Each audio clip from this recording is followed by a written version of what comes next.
Recording now. Anyway, so I think I'm going to get one of those Panasonics and then just get this one fixed. Let's get back on that incredible If I were you topic. too, I would look on Craigslist for this thing. Well, I don't know if I want to buy this camera. So Molly, where do you want to go now? Got a fresh tape.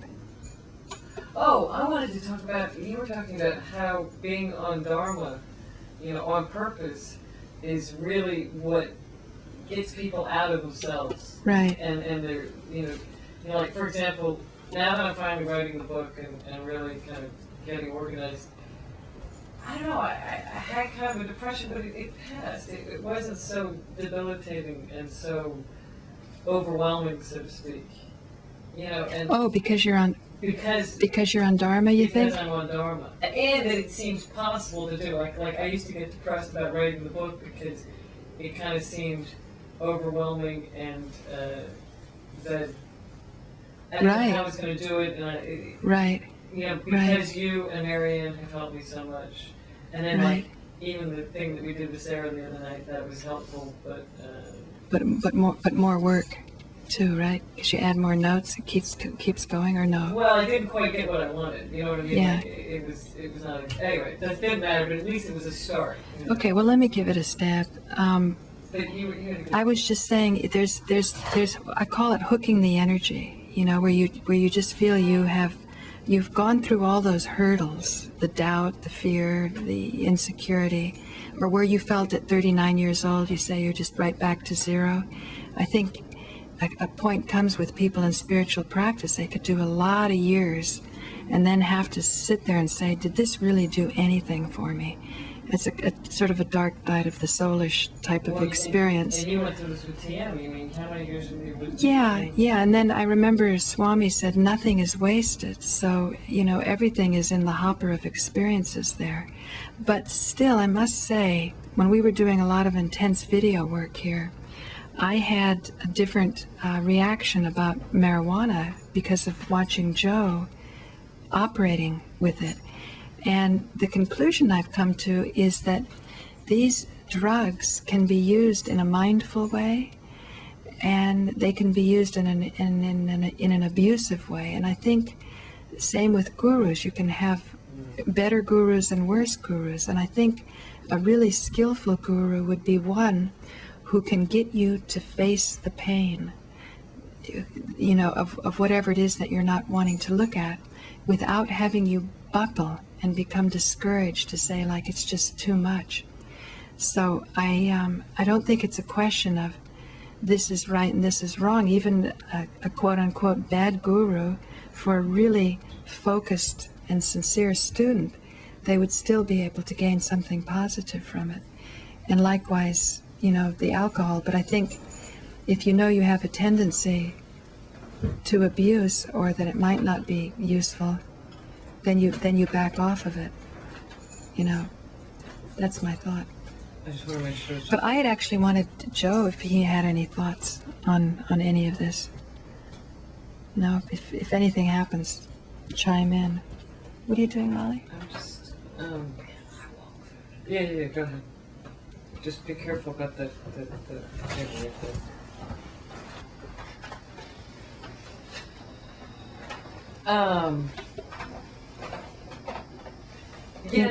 Johnny, I wasn't saying that alcohol is good, but I'm not sure if it's bad either. And Yeah, I think it's an individual thing. So. yeah, and I mean, I'm thinking now with Molly, she had said that she'd be finished with her book by Christmas, and then these things came on, like we had a conference call with the guy who was sexually abused or blessed by Satya Sai Baba, and that's like an enormous chapter there. But I was trying to think of helping Molly find shortcuts, that even though that's a new chapter, or even though the thing we had with Sarah was very useful, to have it not stop the process for the Christmas, because it's a hooking the energy. It's like it's been 7 years now, and there's crests and troughs, and that if for the sake of the Sai Baba thing, or to be perfect on what we were working out with Sarah, because we were grappling with wealth because she's into hedge funds, and Webster said 30% of the oil cost is really because of hedge funds, and but I said let's send her an email. Yeah, but you know, I'm really glad that Sarah was like, yeah, she was at the beginning, but then prickly, the whole yeah, thing. but then like, what is going on here? But then, you know, in looking over it, although I wouldn't have chosen to do that, I'm really glad that I did it, you know, because I think it like, I sent you this email, I'm like, hey, I didn't get it, you know, and she sent it to somebody else. Well, nobody wants to look at themselves and say they're part of the problem, including spiritual people who may have to look at themselves and say, all these austerities I've done, and even though nothing is wasted, I think there is a lot to look at about spiritual practice as an addiction. But didn't you come to the point, like, you know, with TM, where you had been with them, what, I mean, how many years have you been chanting your mantra? Oh, 20 plus years. 20 years. And you were like, I'm tired of being poor. This is no fun. Well, you don't necessarily have to be poor, but it was just that I was looking around and seeing people that would spend their last dime on getting on the new course that was supposed to be the one that's going to, you know, yeah, I mean, they'd always, you know, Maharishi would, you know, put a lot into it because they got to jack people up. Otherwise, they're not going to take it seriously either. You know, I mean, a lot of spiritual practice is precisely the fact that you're sacrificing something, your time, your money, your effort. So, you know, but I was just looking around and saying, I don't want to live in Fairfield, Iowa, in this stark dormitory, and how long did you live there? I didn't want to live there. But that's where you kind of have to regress to if you keep closing all your options and you keep narrowing your circle to those believers and you X out the unbelievers. That's why, you know, I go to Union Square. I now welcome people that think exactly what I don't think, or I watch myself when I go into reaction on, you know, why am I getting, like with Sarah, you know, I wasn't, you know, a lot of the stuff she was defending was stuff that I felt shouldn't be defended. But then when I looked at it, I thought these people that she said I would like, the hedge fund givers and things, are, maybe they could be the new think tanks, because we need outthink the think tanks. You know, we've got think tanks to plan invasions in Lebanon. So now we need to assemble think tanks that are going to be not planning war and armament sales and you know, feathering the nests of the rich. And so where are these think tanks going to be coming from except people who have diverse viewpoints? So I should take a look at whatever resistance I have to a diverse viewpoint, because pretty much everybody wants to do the right thing. You know, I think at least.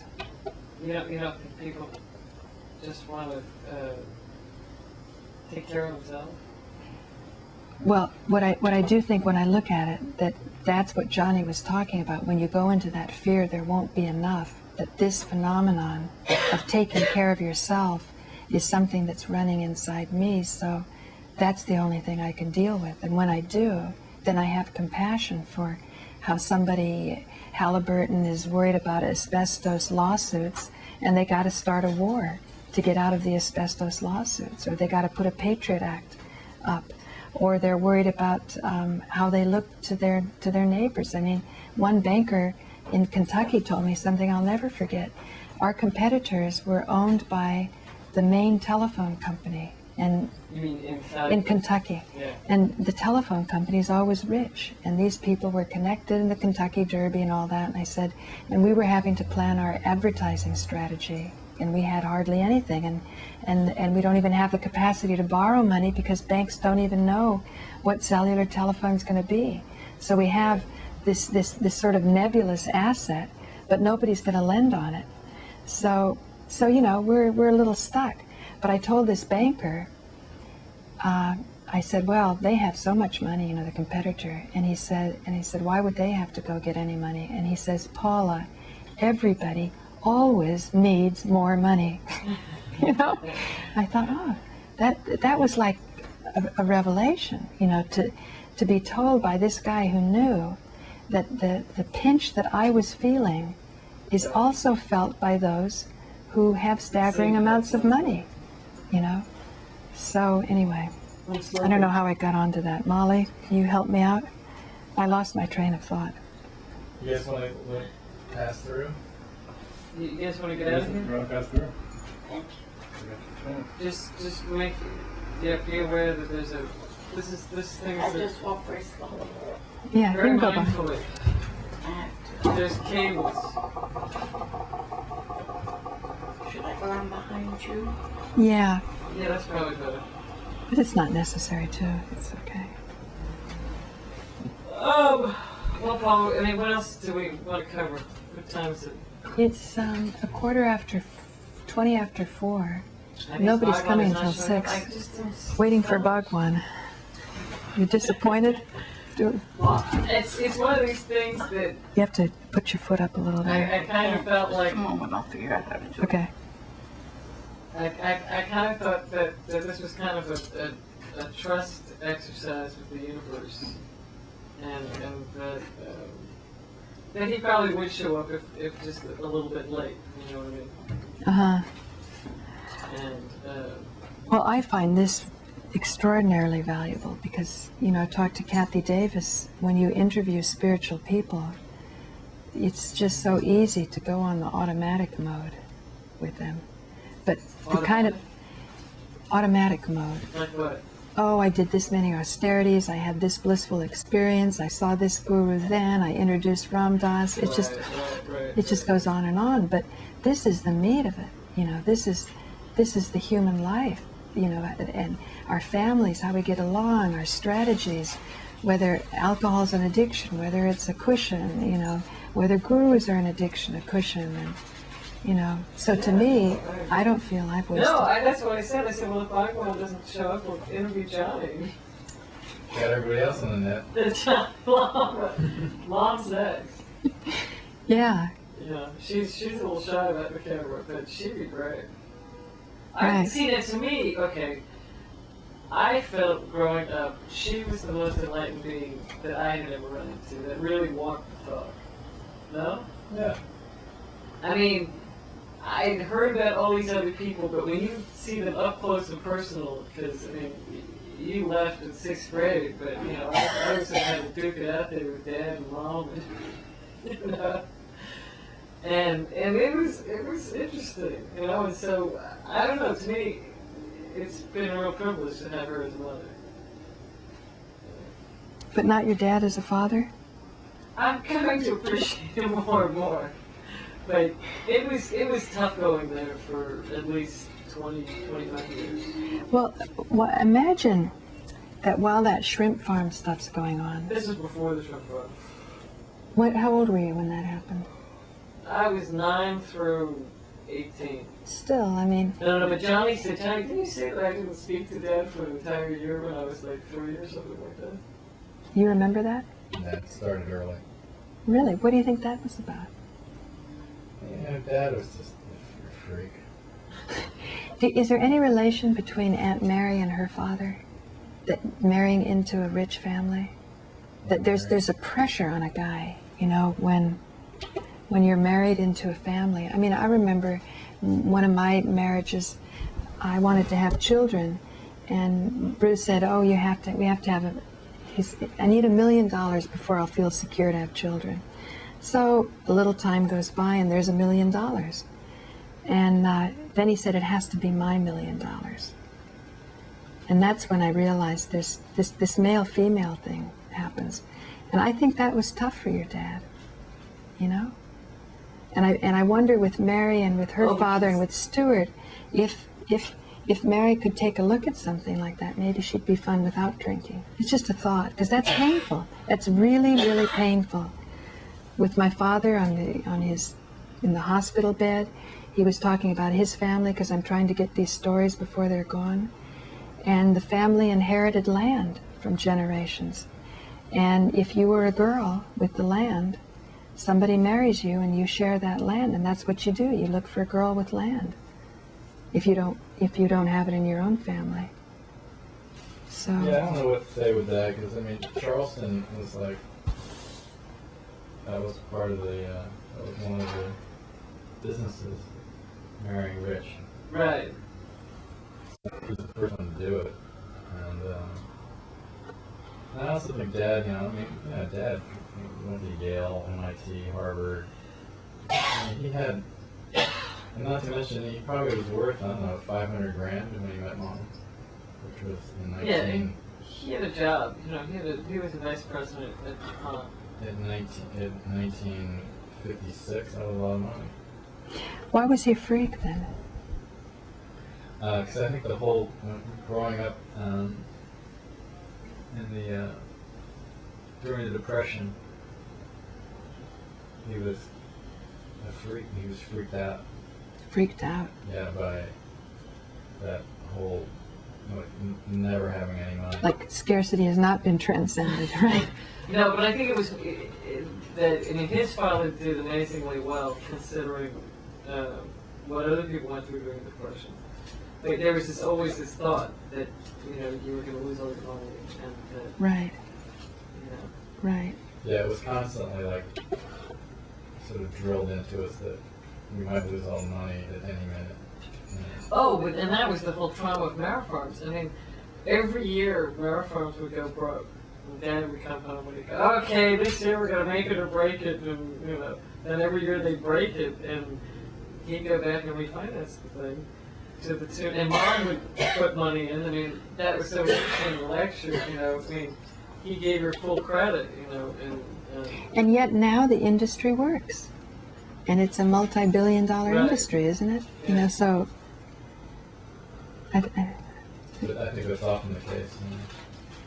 The guy that invented rollerblades sold the company for right. like 100 grand or something. Well, I was... Because he couldn't keep it up, Right. I was talking to Webster Tarpley also about energy, because people need energy. So many people are living on $1 a day, so he's sort of pro-nuclear energy, which is different than a lot of the peace mix types.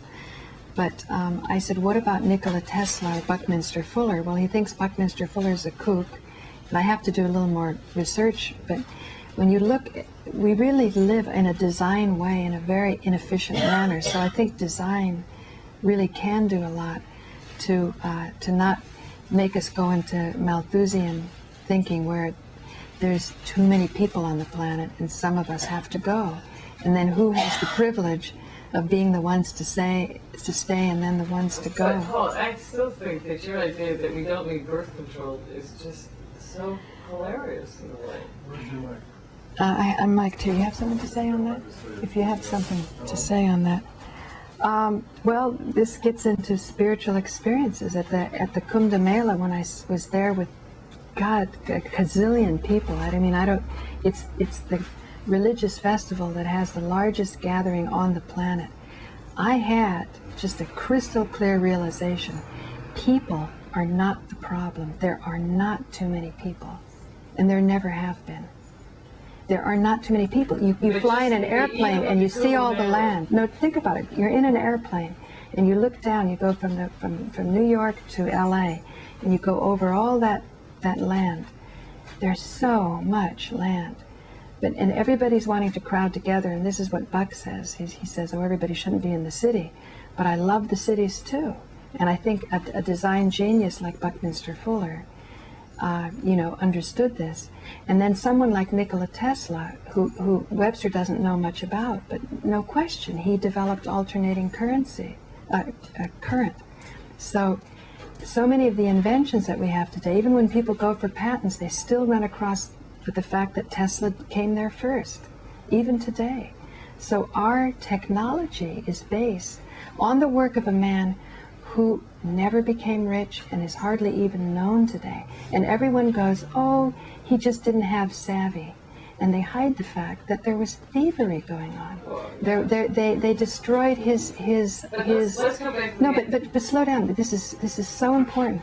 If his laboratory was destroyed when he was on the verge of figuring out how to make free energy for everyone, and today even Puthoff said that as genius that he was, people are having trouble retracing his steps, so they can't duplicate the experiments.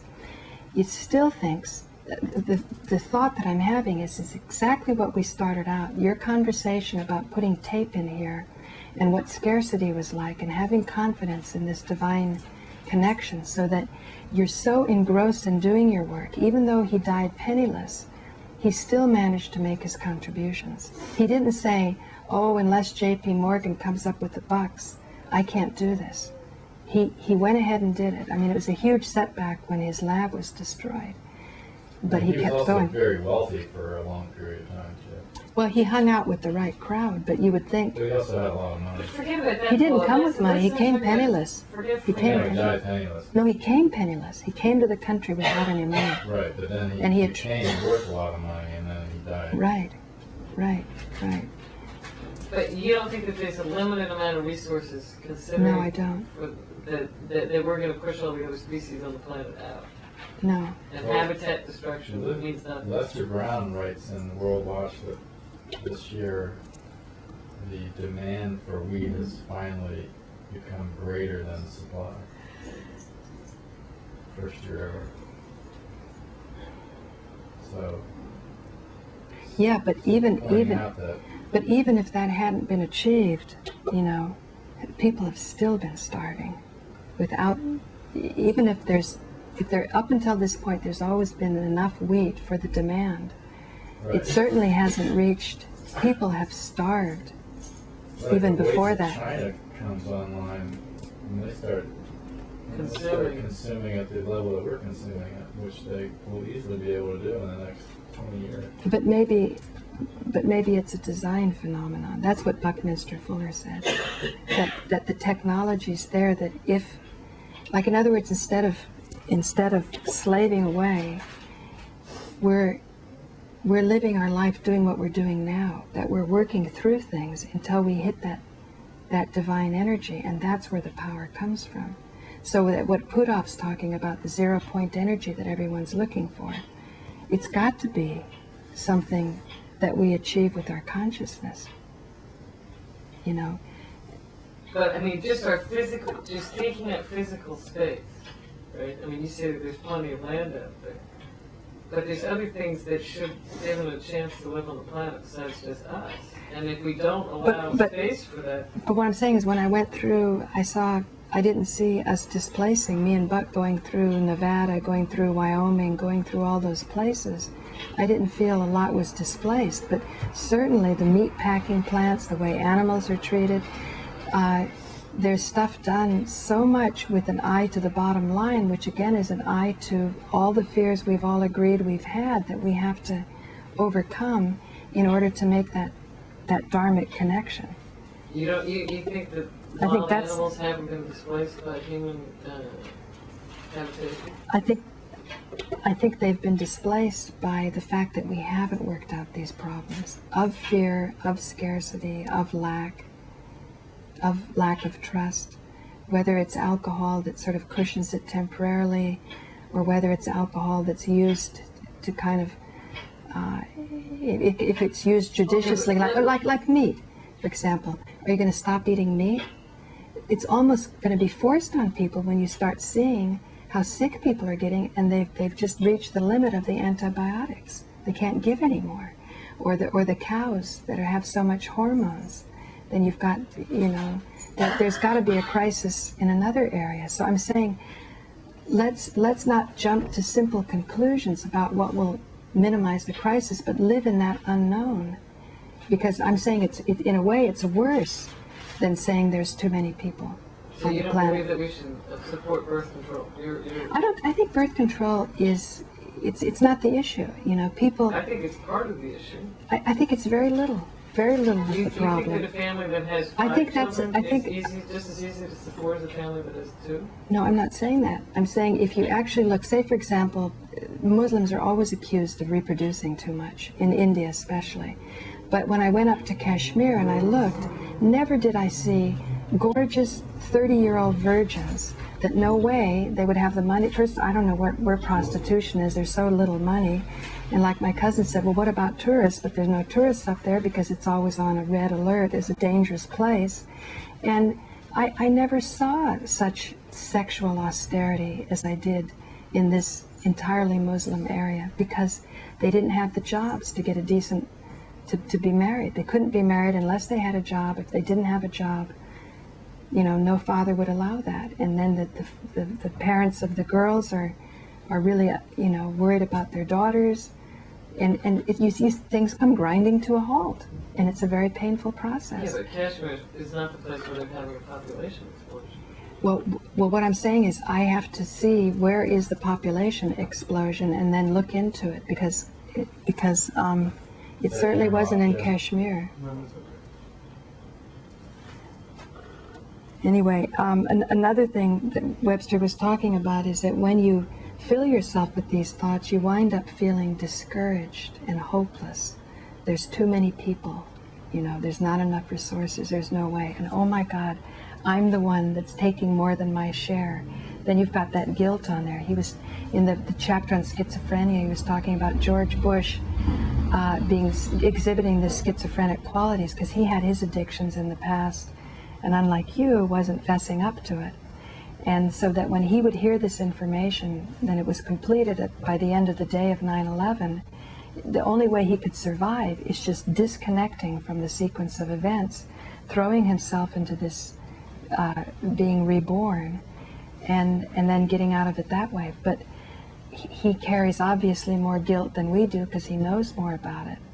But we all, if we've been exposed to this idea that there's too many people, and we are guilty and we should be ashamed and we were attacked because we're not sharing, it winds up, you don't have anything in your hands about what to do. And you wind up going down that path and sort of being impotent and discouraged. Whereas if we follow what we brought up here, you know, what's it like to throw on a tape? You know, go through that. What's it like with my dad? What was it like with the shrimp farm? And really start to face those issues. We resolve it in ourselves, and we see when there's abundance running in ourselves, then we start looking and we assemble the data in a different way. I'm saying I've assembled it. I mean, I had that experience like a miracle happened when I was at the Kumbh Mela, and I knew from the core of my being that people are not the problem. And, you know, but the starvation, what about the starvation of our souls here in the midst of this abundance? Or the starvation of a rich person that's living behind bodyguards and big walls because they're so fearful about what the world is outside. You know, they've lost that connection.